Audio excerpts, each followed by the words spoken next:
Բարի լույս ժողովուրդ ջան, օրը արևոտ, վառ եղանակա եւ մենք սկսել ենք բանջարանոցի աշխատանքները եւ այստեղ տեսնում ենք մեր լոբիները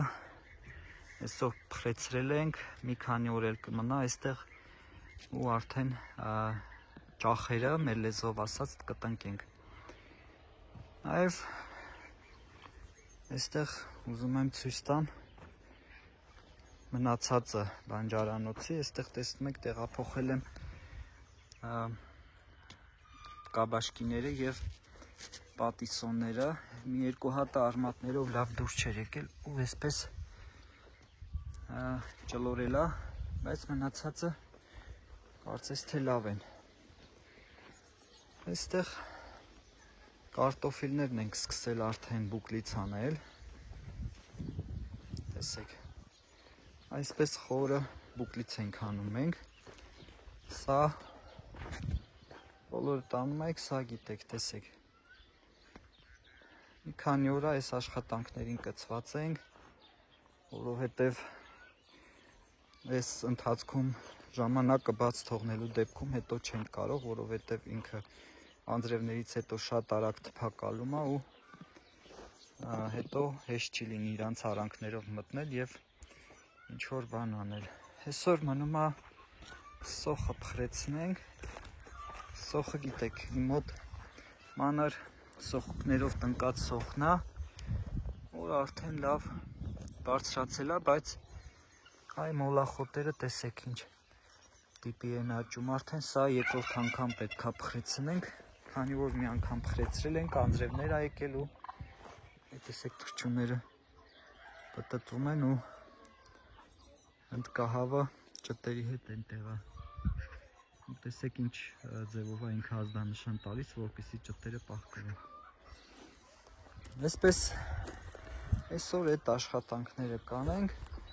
Նաև այստեղ, եթե հիշում եք, ծաղիկներ բան էի ցանել, բայց այդպես էլ դուրս չեկան, ոչ բոլորը դուրս եկան, այսա հետաքրքիր ծաղիկ է, այս տարի կունենանք, մնացածը չգիտեմ թե ցելոֆոնը ծածկել էի, տակը շատ տաք եղավ թե ինչ, այսպես չեղավ։ Հիմա որոշել եմ այն կասետաները, որոնց մեջ պամիդորներ էի, տարբեր բանջարեղեն էի ցանել, դրանք տեղափոխեմ այստեղ, որովհետև տանը էլ լավ չեն աճում։ Այստեղ արևի տակ գոնե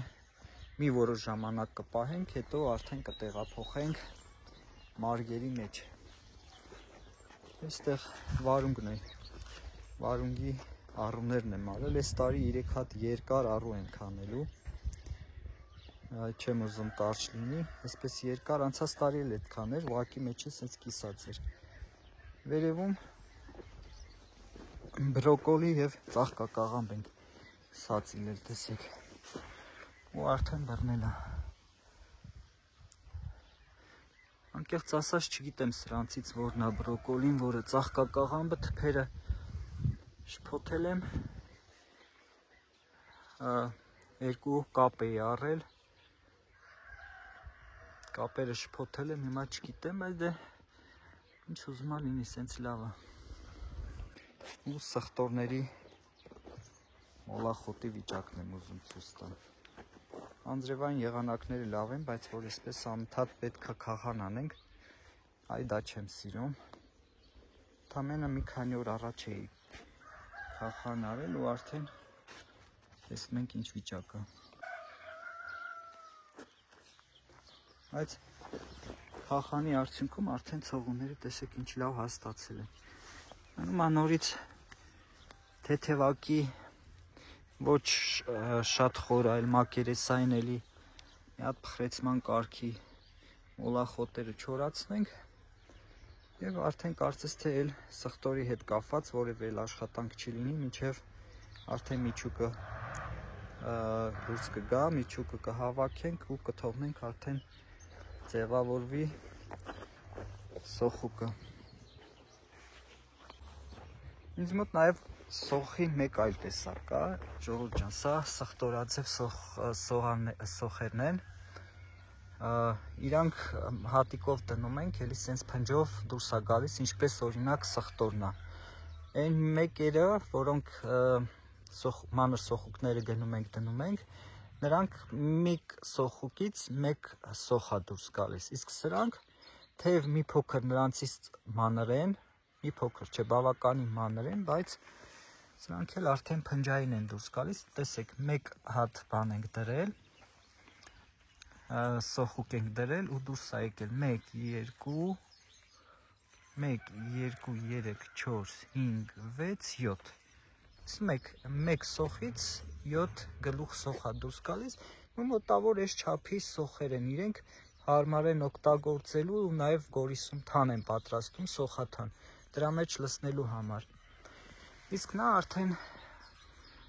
արդեն ուտելու և այլ տարբերակներով կարող ենք օգտագործել։ Այստեղ եթե հիշում եք, տանը ունեինք այսպես դրած սածիլներ, որոնք արդեն կարծես թե տեղափոխելու ժամանակն է, որովհետև ես այստեղ նկատում եմ, որ մի սխալ եմ արել, մեկ բաժակի մեջ տնկել եմ մի քանի հատ սերմ ու հիմա արմատները այսպես իրար խեղդում են ու կարծես թե չեն հաստանում սածիլները, դրա համար ես այստեղ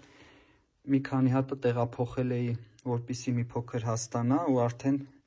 արդյունքը նկատելի են, տեսնում եք։ Իսկ մնացածը աստիճանաբար այս հաստերը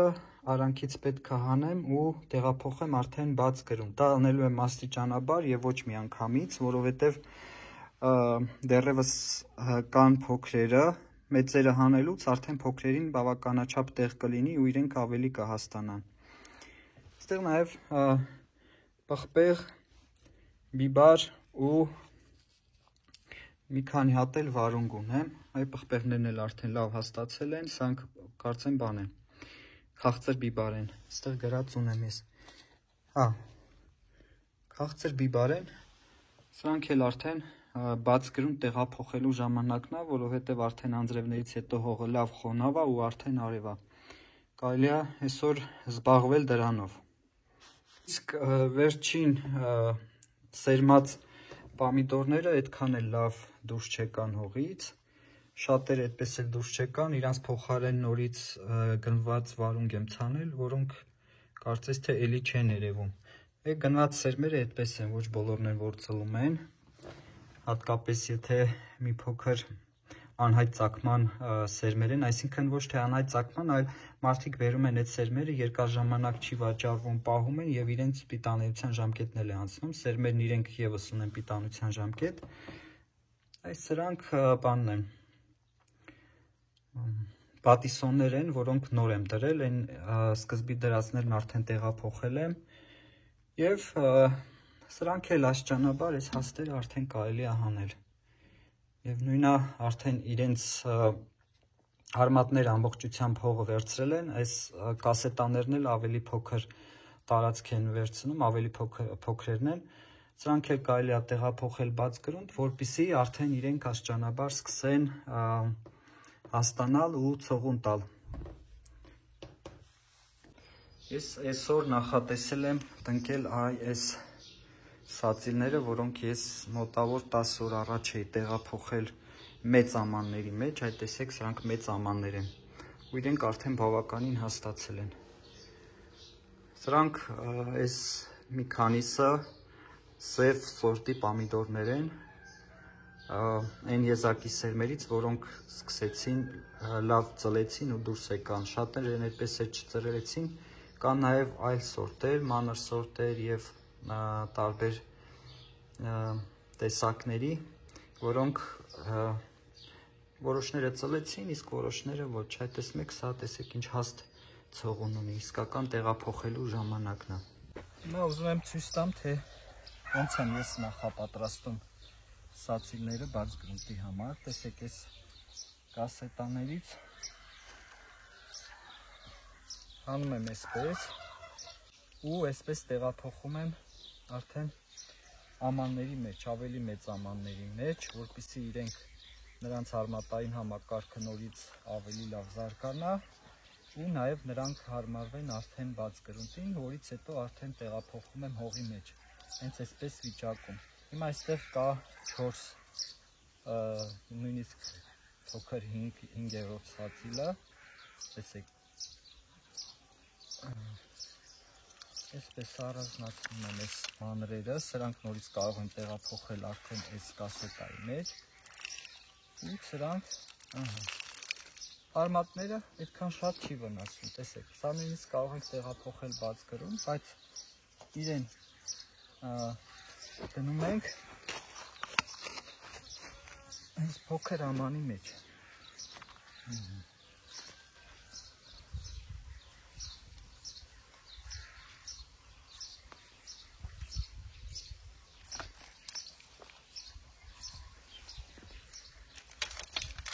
Եվ այսպես մի քանի օր էլ այսպես արդեն ջերմոցի մեջ, փոքր ջերմոցում եմ, այդտեղ ցելոֆանի տակ կպահեմ, ինքը ավելի կհաստանա, արմատներն ավելի կտարածվի նորից ընդգրկելով այս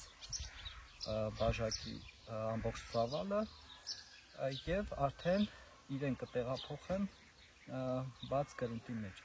Սա լավագույն տարբերակն է, բույսին քիչ ստրեսի ենք ենթարկում ու ավելի հեշտ ենք գտնում։ Այսինքն չկպնելու տարբերակ էլ չունեն իրենք։ Հաջորդ քայլը, որ անում եմ արդեն մի քանի օր հետո, երբ արդեն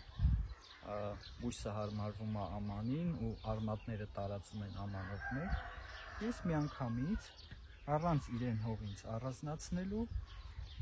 այս վիճակով, տեսեք, հողը պահպանում եմ, տեղափոխում եմ արդեն գրունտի մեջ։ Այսպես չոր հող էլ կարող ենք լցնել, որպեսզի բույսը ավելի հեշտ կպնի։ Նա հաջորդը։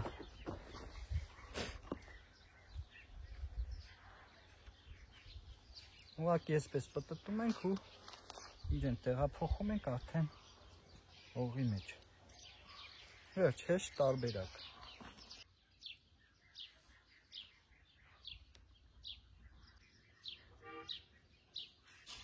Իսկ մնացած մանրերը, որոնք դեռևս բաց հող տեղափոխելու համար մանր են, իրենք նորից տնկում եմ այսպիսի ամանների կամ սովորական մեկ անգամյա օգտագործման բաժակների մեջ։ Դա իհարկե առանձնացնում ենք, որպեսզի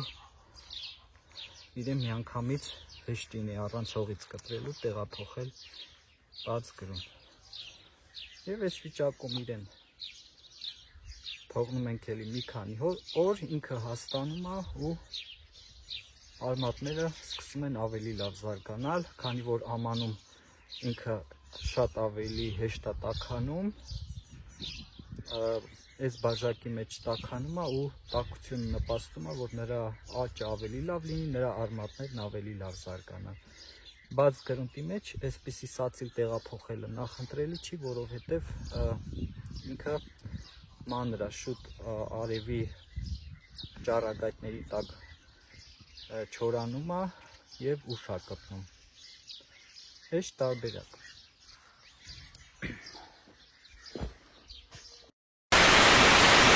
Այս տարբերակով ես ցանում եմ և պամիդոր, և պղպեղը, և նույնիսկ վարունգը, վարունգի համար էլ շատ լավ տարբերակ է, իրան ավելի շուտ բերք ստանալու համար, քանի որ ինչպես գիտեք, վարունգը երբ ցանում ենք ցուրտ եղանակներին ինքը հիվանդանում է։ Կարող եք նախապես այսպես ամանի մեջ տնկել, հետո ստանալ այսպիսի սացիլներ թաղարներով ու դրանք տեղափոխել արդեն բաց գրունտ։ Այս կասետաները արդեն բավականին էժանացել են, ես որտեղից եմ գնել, սերմերի խանութ էր ու թունաքիմիկատների խանութ էր, բավականին էժան է, կարող եք առնել ու ձեր բանջարաբոստանային կուլտուրաների ցանքսը սկսել արդեն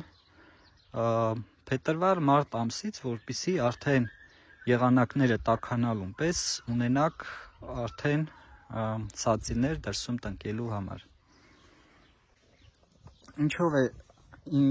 այն թաղալով տարբերակը հարմար սովորական սացիլման տարբերակից, երբ օրինակ այսպես հանում ենք սացիլները ու տեղափոխում, որովհետև հանելու ժամանակ արմատները վնասում են։ Տեսեք, ամեն տարի մեր գյուղում սացիլներ են բերում, սահմանամերձ գյուղերին ինչ որ հիմնադրամ է, որ սացիլներ է բերում ու բաժանում անվճար, ու գրեթե միշտ այդ սացիլները չեն բռնում։ Գյուղացիները բերում են, տնկում են, ջրում են, բայց այդպես էլ չեն բռնում, քանի որ հանելու ժամանակ իրանք մեծ քանակով հանում են ու արմատները վնասվում է, կարծես թե առանց արմանի, գրեթե առանց արմատի իրանք բերում են մեզ են տալիս ու միշտ այդպես անտեղից հանում ենք։ Այս տարի որոշեցի ինչ անել, ես որոշեցի այսպես տարա ունենք, որի մեջ հող լցեցի ու այսպես տնկեցի։ Այս տարբերակով ինքը արդեն 10 օր անցել, շատ վատ վիճակում է սացիլները, բայց հիմա տեսեք, թե ինչպես է եւ հաստացել է եւ նաեւ արմատներն է զարգացել։ Ես այսպես դանակով առանց արմատները վնասելու հողով հանելու եմ այստեղից եւ արդեն տեղափոխեմ բաց գրունտ։ Տնկեցինք սացիլները, ժողովուրդ ջան։ Հիմա ուզում եմ այս տնկման մի առանձնահատկություն ցույց տալ։ Ունենք արդեն 2 առու համարյա տնկած։ Այս տարբերակի առավելությունը որն է, որ բույսը շատ ստրեսի չի ենթարկվում։ Այդ տեսնում եք, որոշները իհարկե գլուխը կախել են, որովհետև սացիլները եղել են տանը եւ արևի ուղիղ ճառագայթների տակ չեն եղել։ Եվ այս տարբերակով էլ տեղափոխելու դեպքում իրենց արմատային համակարգը արդեն հարմարված է հողին ու իրենք առանձնապես մեծ ստրեսի չեն ենթարկվում։ Եվ սա լավագույն տարբերակներից մեկն է սացիլելու, թաղարային տարբերակը։ Մնում է այստեղ պայքարենք բոյբոյների դեմ, որովհետև ինչպես նախորդ տեսանյութերում է ցույց տվել, բոյբոյները շատ են իմ հողամասում եւ դա խանգարում է ինձ։ Իհարկե ես ահագին հանել եմ փորելու միջոցով, այսքանը հանել եմ ու ահագին բոյբոյներ եմ սպանել ու նաեւ եթե նկատեմ էլի այստեղ նորից երևում են, էլի դեղ կդնեմ, փորձեմ այս տարբերակով հասկանամ ինչ է։ Սրանք տարբեր սորտերի պամիդորներ են, իրանց հեռավորությունը այս տարի որոշել եմ բավականին մեծ թող լինի, տեսեք առուների հեռավորությունն էլ է մեծ եւ նաեւ սացիլների հեռավորությունը ինչքան մեծ է, այս տարբերակով ուզում եմ նաեւ շատ խիտ չլինի, որպեսզի ֆիտոֆտարոզ հիվանդությունը չտարածվի շատ արագ, խիտ լինելու դեպքում իրենք շատ արագ են տարածվում։ Ճտերն են ինկուբատորի, ժողովուրդ ջան, հարցնում եք ինչ եղավ ճտերի հետ, իրանց մոտ ամեն ինչ նորմալ է, բայց իրանք իմ ձայնից դեռևս վախենում են, իրանք դեռ սովոր չեն բաց վիճակում, որտեղ շորն անընդհատ իրանց վրա գցած է եղել ու սովոր չեն, որ ինչ որ մեկը մոտիկանա ու իրանց նայ տեսեք այստեղ ճտերից մեկը ցույց է տվել, որ անընդհատ բերանը բացում է, ինքը հևում է, դա իցուն է թերություն էր իր մոտ ու նաև ճտերից մեկը, որ ոտքը ծռվել է։ Ընդամենը դա, որ խնդիր կա, մնացածի հետ բավականին նորմալ աճում են ու տեսեք իրանք դուրս են եկել ապրիլի 9-ից 10-11 ու այսօր մայիսի 17-ն է, մոտավոր 1 ամիս 1 շաբաթական ճտեր են ու բավականին խոշոր են, տեսեք։ Իրանց մոտ արդեն կարծես թե տեղը քչություն անում, որովհետև իրանք բավականին լավ աճում են։ Մեկ էլ մի քանի օրա ժամանակ չունեմ տակները մաքրել ու տեսեք ինչ հաստությամբ կեղտ է կուտակվել։ Բայց ինչն է լավ, որ քանի որ այստեղ տաք է ու լույսը անընդհատ վառ են պահում, տակը բացարձակապես չի խոնավանում, այսպես տեսեք ես շոշափում եմ, բայց բացարձակապես խոնավություն չկա։ Այսօր երևի ժամանակ կգտնեմ նաև այստեղ մաքրություն կանեմ, որովհետև կեղտոտ վիճակը իրենց մոտ հիվանդություններ կարող առաջացնի, փառք Աստծո դեռ մեկի մոտ որևէ խնդիր չկա ու տեսեք չափը, 1 ամսական, 1 շաբաթական։ Հիմա ինչ եմ ուզում ասեմ, ժողովուրդ ջան, հաճախ երբ դուք ճուտ եք գնում, ձեզ ցույց են տալիս փոքր չափի ճտեր ու ասում, որ ինքը 1 շաբաթական, 1 ամսական է։ 1 ամսական ճուտը տեսեք իմ բռի մեջ չի տեղավորվում, 1 ամսական, 1 շաբաթական։ Ինձ սրանից խոշորներն էլ կան Իհարկե իրանք բոլորը չէ որ նույն չափի են, կա նաև այսպես մնացած ճտեր, բայց հիմնականում այսպես խոշոր են։ Ձեր չափով կարակ նայեք, բռնը տեսեք։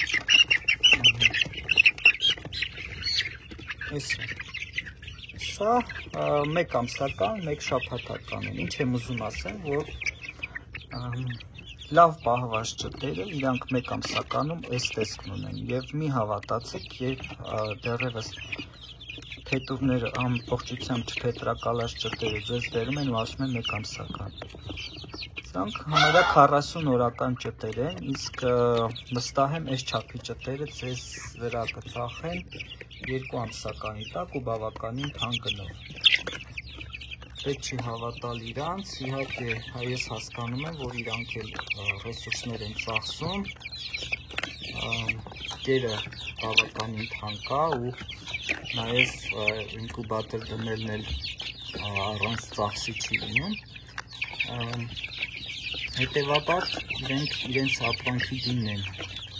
ասում, բայց պետք չի մարդկանց խաբել ու ասել, որ ճտերը մեկ ամսական են։ 40 օրական են, 40 օրական ճտերը արդեն այս տեսքին են, որը հիմա դուք տեսնում եք, մոտավոր 40, դեռ նույնիսկ 40 օրականը չկա, տեսեք, խոշոր ճտեր են։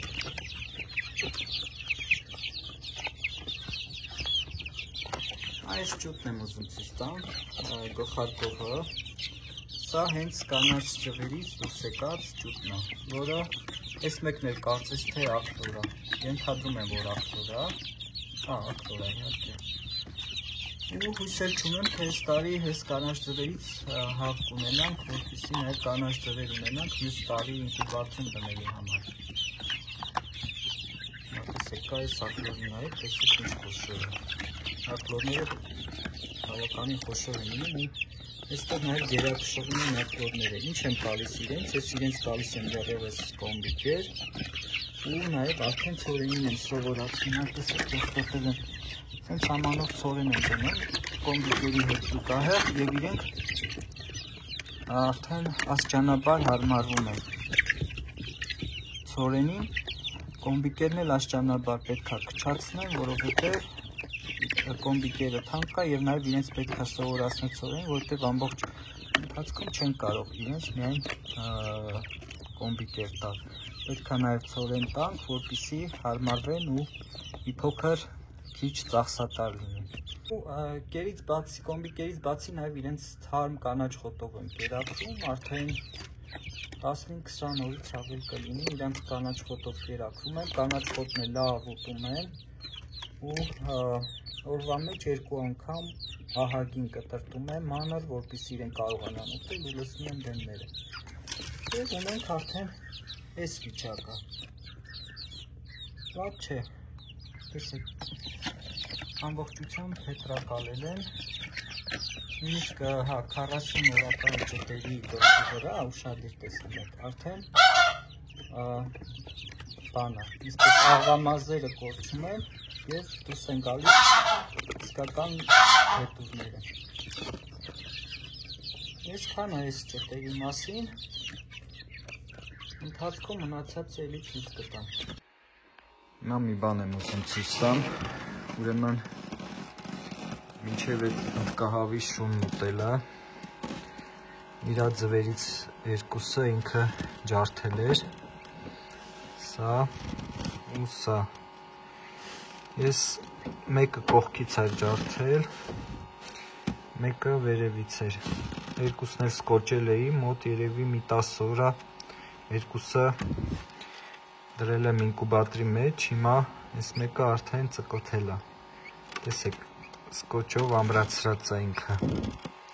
Ու այս մեկը արդեն ծկլթել է, այս մեկը բայց ափսոս ջուտը ներսում սատկած է։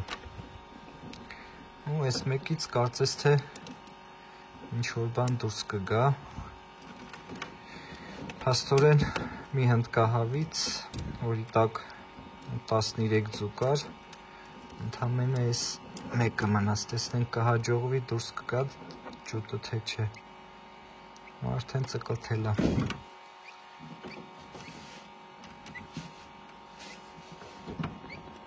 այստեղ թողնենք։ Մի օր անցել ժողովուրդ ջան ու արդեն մեր որփուկը դուրս է եկել ձվից։ Ու փաստորեն երբ ձուն ճաքում է, իհարկե չի պատրվել փառը, կարելի է ստանալ այսպիսի ջուտ։ Ուղղակի ինչի է պետք ինկուբատորում դնել, եթե այս ձուն լիներ թխսի տակ, անպայման թուղթը կտրորեր ու կփչացներ։ Իսկ ես մի անգամից նկատել եմ ու տեղափոխել եմ ինկուբատորի մեջ։ Այստեղ մի փոքր սպիրտով, արաղով մաքրել եմ, որպեսզի բակտերիաները չանցնեն ներս, ջարդած կճեպի մեջ, և սկոճով փակել եմ։ Ներքևի փառը ինքը դեռ չէր պատրվել։ Ու այդպես հնարավոր եղավ փրկել այդ մի ձուն։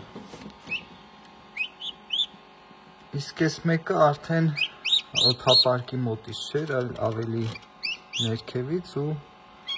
այսպես ջուտը ներսում սատկել է սաղմը։ Սրանք էլ դեռ երկար ժամանակ կա ու չգիտեմ այս մի ճտին ինչ եմ անելու, պետք է մենակ պահեմ, մինչև սրանք դուրս կգան այս ձվերը, որոնք ես դրել եմ ինկուբատորի մեջ։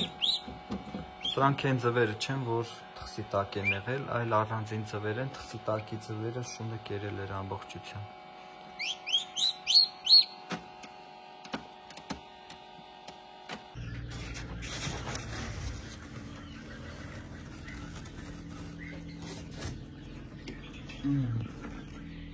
Հիմա այս միակին, որ մնացել էր շանը կերած թխսից, տեղափոխել եմ ինկուբատորի մեջ, ես մի հատ ինկուբատոր ունեմ, որը հիմա այդտեղ ձվեր չեմ դնում, այլ օգտագործում եմ նոր ձվերից դուրս եկած ճտերի համար, իրանց տեղափոխում եմ այստեղ, մի քանի օր պահում եմ այստեղ, որպեսզի իրենք կազդուրվեն, նոր արդեն տեղափոխեմ այլ արկի մեջ։ Սա այս ինկուբատորի համար ծառայում է որպես բրոդեր, տեսեք, այսպես առանձնացած տեղել ունեմ, նույնիսկ կարող եմ երկու տիպի ճտեր լցնել։ Իրան էլի կոմպիկեր եմ տվել, ինքը մենակ այստեղ կմնա, մինչև ինկուբատորի հնդուշկեքն էլ դուրս կգան ու միասին կպահենք առանց թխսի։ Այսքանը ժողովուրդ ջան այսօրվա համար, իսկ դուք մի մոռացեք բաժանորդագրվել ալիքին, լայք դնել եւ որևէ մեկնաբանություն թողնել, քանի որ դա նպաստում է տեսանյութի եւ ալիքի տարածմանը։ Ես այսպես փոխանցում եմ այն, ինչ անում եմ իմ բանջարանոցում, դուք էլ կարող եք այդ տարբերակով վարձահատույց լինել եւ նպաստել իմ ալիքի տարածմանը։ Լավ եղեք։